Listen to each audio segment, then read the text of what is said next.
The cultural lie: why balance sounds right but fails. Balance sounds noble because it promises fairness, but balance implies equal weighting and static conditions, like a scale. Life isn't static, it's asymmetric and seasonal. Projects surge, kids get sick, launches happen, parents need help. The moment you buy the scale, you create a daily failure condition. Any tilt feels wrong. The hidden standard inside balance is simultaneity.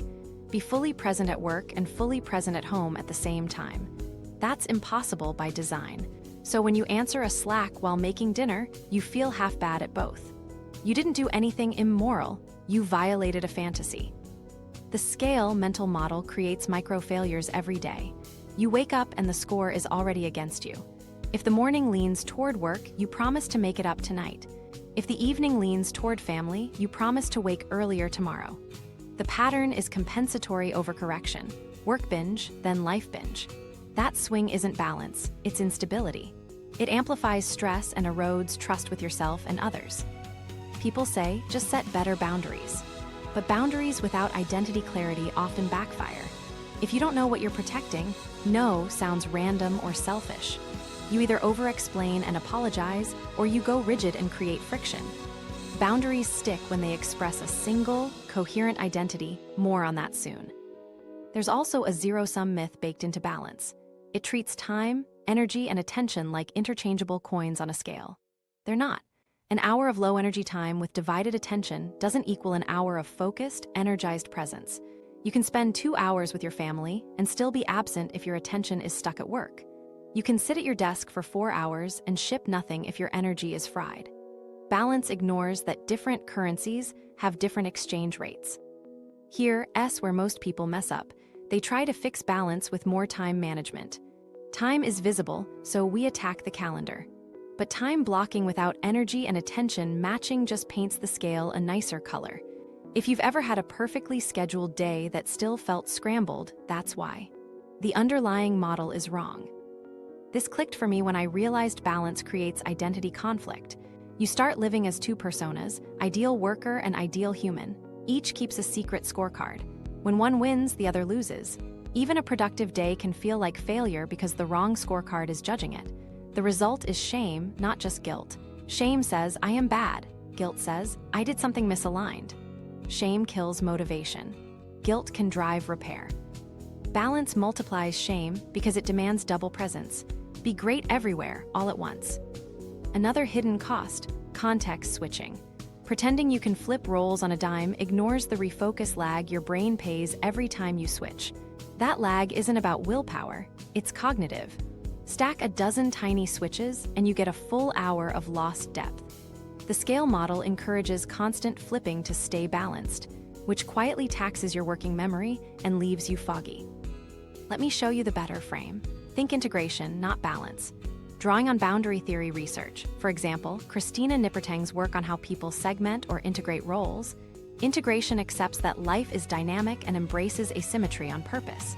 Instead of two sides of a scale, you run a coordinated portfolio of roles. Some weeks, one role sprints while others go into maintenance. Then you rotate. You don't judge a single day, you judge the cadence across weeks and seasons. Now you might be thinking, isn't that just balance with new language? No. Balance aims for equal slices all the time. Integration aims for aligned flows over time. Balance asks, how do I give everything the same? Integration asks, how do I give the right thing the right energy at the right moment without betraying who I am? If you remember nothing else, remember this. The problem isn't that you're undisciplined, it's that the metric is broken. The scale makes you feel behind even when you're on track for the season you're in.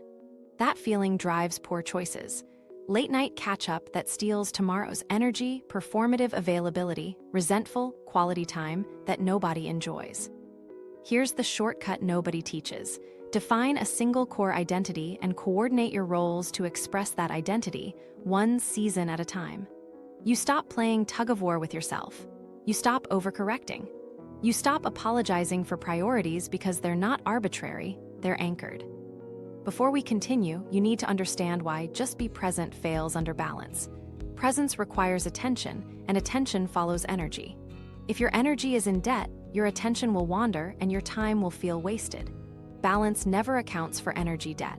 It keeps demanding equal time slices, which quietly compounds that debt until burnout feels inevitable. Integration actively manages energy and attention, not just time. Once you see this, everything else clicks. We're going to build an integration system that fits how your brain actually works, so you can drop the shame spiral, align your identity, and ship more of what matters without torching your life. Now let's map how the lie breaks you on the inside, and then we'll replace it with a system that sticks. The identity split, how balance creates internal conflict. Let's name the real damage balance does. It splits you into two competing personas. On one side is the ideal worker, always on, responsive, shipping. On the other is the ideal human, present, warm, available. Each keeps a silent scorecard, and every win for one looks like a loss to the other. That inner tug-of-war isn't motivational, it's corrosive. Now here's where most people mess up. They think that inner friction is about time. It's not. It's about identity conflict. When you're living by two standards at once, your brain never gets clear role scripts. You sit with your kids and your working memory is still rehearsing the pitch. You open your laptop and a part of you whispers, "This is wrong." That's cognitive dissonance in action, and it throttles presence. Let me show you exactly how it drains you. Every role switch costs attention. Research on context switching suggests a refocus lag of around 23 minutes before you're back to deep focus. Stack 10 little switches and you've quietly torched almost 4 hours of real depth in a day. The balance mindset forces frequent flips to keep things even, which means you're paying that attention tax constantly. It's not a willpower issue, it's a brain issue. The next layer is the shame cycle. When balance is your standard, any tilt looks like personal failure. You didn't just miss a plan, you failed as a person.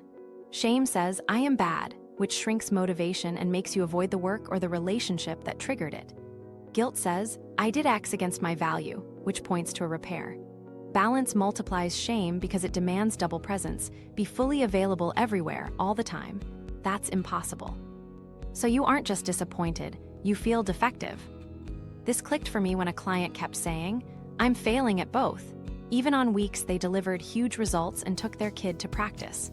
We looked, and nothing was wrong with their outcomes. The only issue was the judge. The ideal worker and ideal human were both grading the same day by their own perfect rubrics. No day could win both courts. That's how identity splits steal your wins.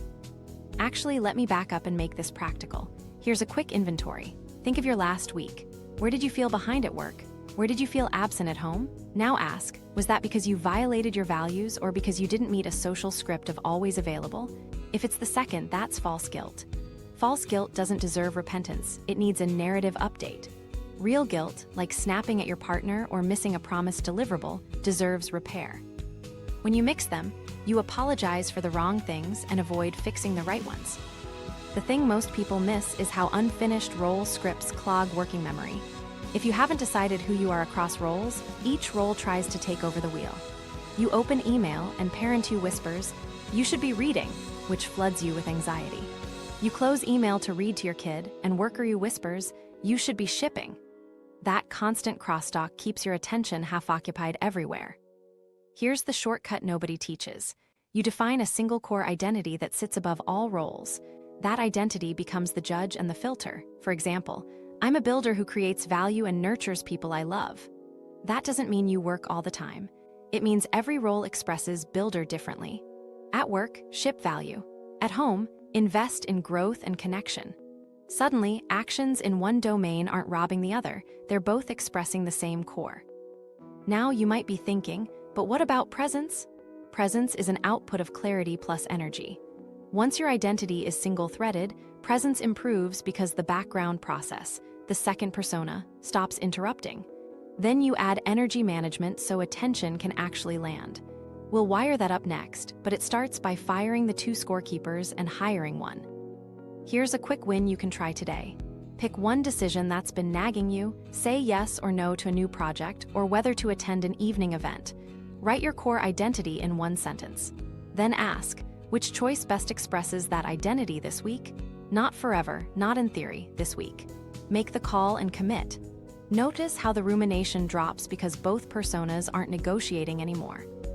Before we continue, a warning. When you first adopt a single identity, the old personas will try to regain control by throwing shame grenades. A good parent would, a committed professional would. Don't debate them. Translate them. Ask, what's the value underneath this voice? Then express that value through your current role, not by splitting yourself again. If you remember nothing else from this section, remember this. Balance makes you choose between being a good worker and a good human, so you feel like a bad both. Integration gives you one identity that powers all roles, so your wins stack instead of cancel. Once you nail that, everything else clicks. Next, we'll turn that identity into a map that replaces the broken scale. Single core identity, the keystone to integration. Integration starts by picking one identity that can power every role you play. Not a job title, not a relationship label. A sentence that names who you are and how you operate when you're at your best. This is your keystone. Everything else hangs from it: priorities, trade-offs, and how you bounce back when life tilts. Here's why this matters. Without a core identity, decisions feel like moral puzzles. You chase approval across contexts, which keeps you in negotiation mode. With a core identity, choices collapse. You don't ask, what would a perfect worker or perfect parent do? You ask, what would I do as the kind of person I've chosen to be? That shift trims cognitive load and kills a lot of rumination. Let me show you exactly how to build it. Use this simple template. I am a verb plus value who impact language for people or purpose. Keep it short enough to remember while stressed and broad enough to fit every role. Examples: I'm a builder who creates useful things and strengthens the people I love. I'm a steward who multiplies resources and leaves places better than I found them. I'm a teacher who turns confusion into capability for my team and family. Now stress test it. The thing most people miss is the filter test. Read your identity out loud, then run 3 hard decisions through it. A tempting opportunity you can't fully support, a boundary request you dread, and a self-care choice you usually postpone. For each one, ask, which option best expresses my identity this week? If your identity doesn't clarify the move, it's either too vague or too role-specific. Tighten the verb, sharpen the impact. Now, here's a hard truth. Sometimes your roles demands conflict with your core identity. You're a builder, but your job is 80% meetings. You're a steward, but the culture rewards hero hours and boundary breaking. When that happens, you have 3 moves. First, reshape the role, negotiate what success looks like, and propose a different way to deliver it. Second, find pockets where your identity can still live, even in a meeting-heavy role. Ship one meaningful thing daily. Third, if the role chronically violates your core identity, it's not a willpower problem, it's a fit problem. You may need to change roles, teams, or careers. Integration helps you thrive within alignment. It can't fix a fundamentally misaligned setup. Next comes your values hierarchy, the 3 non-negotiables that help you rank trade-offs under pressure. Pick them in this order: character value, craft value, connection value. For example, integrity, excellence, presence, or courage, learning, stewardship. The reason this works is it keeps you from over-optimizing one domain at the cost of the others. When decisions collide, you check against the stack in order, not vibes. Okay, so the tricky part is mapping roles to the same identity. Role mapping prevents split identity creep. Take your roles, work, partner, parent, friend, self, and write one sentence for how each expresses the identity. If you're a builder, at work, you ship value your users feel. With your partner, you invest in rituals that strengthen the foundation. As a parent, you create growth experiences, not just logistics. As a friend, you build trust through reliability. For self, you build capacity via training, sleep, reflection. Now let me show you exactly how to make this live. Do a 5-minute identity filter each week during your review. Step 1, rewrite your identity sentence from memory. If you can't recall it, it's not yet yours. Step 2, pick 3 identity-aligned commitments for the week, 1 per domain that needs love. Make them small and observable. Publish draft V1, Thursday date night device-free, 3 20-minute play blocks with full attention. Step 3, declare 1 thing you will intentionally not do this week. That's how you trade scope, not values. Here's a quick exercise you can do today. Grab a sticky note and write, I'm a verb plus value, who impact for who, then add your 3 non-negotiables underneath. Put it where you make decisions: laptop lid, fridge, phone lock screen. Anytime a new request comes in, read the note, then decide. If you need a script, say, to stay aligned with how I operate, I'm committing to X this week.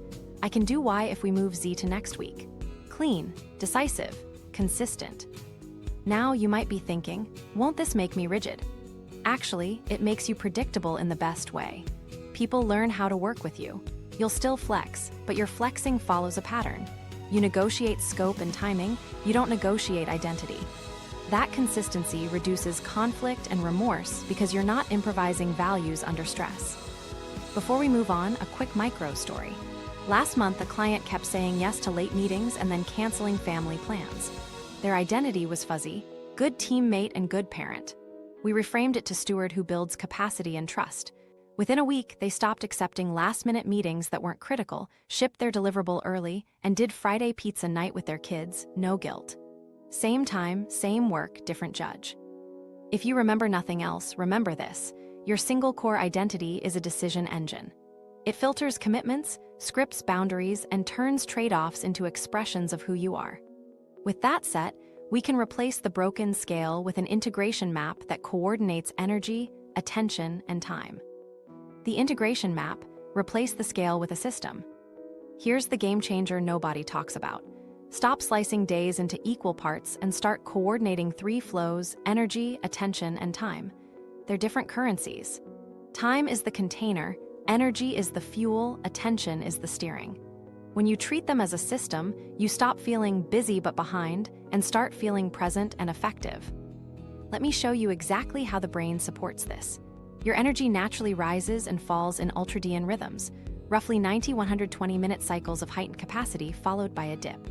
That means you're built for waves, not marathons. Attention rides those waves.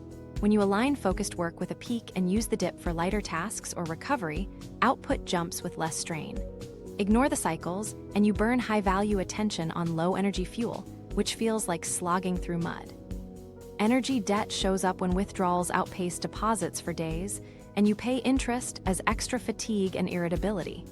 Here's what it looks like. Monday you're sharp, by Wednesday you're snapping at emails, reaching for extra coffee, and your 2 p.m. wave feels like trudging through mud. That's not laziness, that's debt compounding. Now here's where most people mess up. They stack context switches inside a single wave. Every switch creates refocus lag. So instead of one clean 90-minute block, they splice it into 5 18-minute fragments that never hit depth. The map fixes that by assigning one objective per wave and batching similar contexts together, so you pay the switching tax fewer times and harvest full-cycle depth. The thing most people miss is that seasons matter more than balance. Integration runs on seasons: sprints, deloads, and integration weeks. A sprint is a focused push in one domain: ship the feature, prep the exam, move house, while other domains shift to maintenance. A deload is planned under load to restore capacity, sleep, steps, connection. An integration week is where you tie up loose ends, realign expectations, and reset systems. You're not chasing equal, you're coordinating waves across time. Here's the model in practice. Think portfolio, not perfection. Each role is an asset with risk and return. Your job might be high return but high volatility during a launch. Parenting might be steady return with non-negotiable moments. Friendships might be low volatility but easy to neglect. Reallocate energy like a portfolio manager to reduce systemic risk. When one asset sprints, the others shift to protective mode. That way you avoid the all domains on fire pattern that leads to chronic debt. Let me show you the weekly integration cadence. First, review the past week using leading indicators you control. Presence score per block, 1-5 for attention and engagement, energy debt, how often you dipped below baseline, and resentment flags, moments you felt used or sidelined. Those are early warnings. Then set the week's thesis. Which domain, if any, is sprinting? Next, assign waves. 2 to 3 high-energy blocks per day for deep work or deep connection, matched to your natural peaks. Fill dips with admin, logistics, or recovery.